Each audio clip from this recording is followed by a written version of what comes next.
Just some tools for electronics. First of all, wire strippers. These automatic ones are fantastic. They make wire stripping just so easy. They sort of adapt to the wire that they're stripping. You do have to sometimes change this tension thing here, but they're just so easy to use. These sort of manual ones occasionally used for thinner wire, but yeah, these ones are definitely a go-to.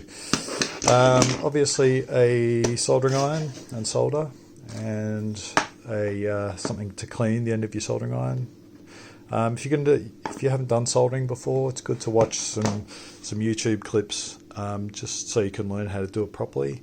There's a few things to keep in mind, like getting the components hot enough when you're trying to solder them. Multimeter. So especially with the voltage converters, you want a multimeter so you can measure the output of them. This is just a cheapie. And it's good to have one with these hooks on the ends, so you can hook one on a wire and probe with the other one.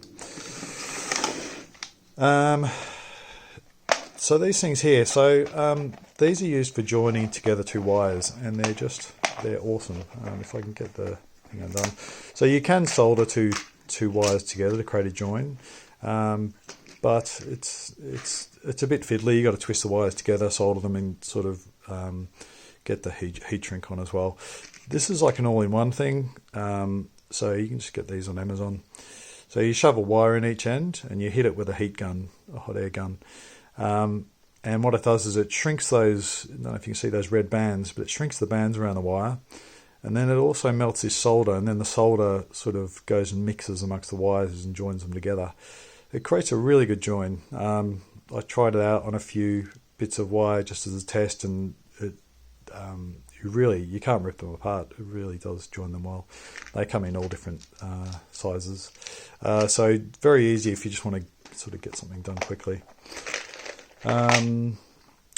So with wiring, so there's two different types of wiring you can get. You can get a multi-strand wire that has all these lots of strands inside, or you can get a single core wire, which I think I heard somewhere. Yep, this kind of stuff, which is just one. It's just got one strand in the middle. These ones here are much easier if you're wiring something that's not going to move, especially on a board or something, or on the back of the dashboard, because they stay. You can bend them and they stay in shape. It stays in shape, so you can strip that and then bend the end inside a terminal thing, and it'll just stay there while you solder it, which is a lot easier than using this stuff, which kind of flops around a lot more. You do have to use this, the multi-strand one, if you're going to run some cable that's going to be touched or flexed or whatever, because it's much more reliable with the multi-strands. But if it's not going to move, this single core stuff is just awesome.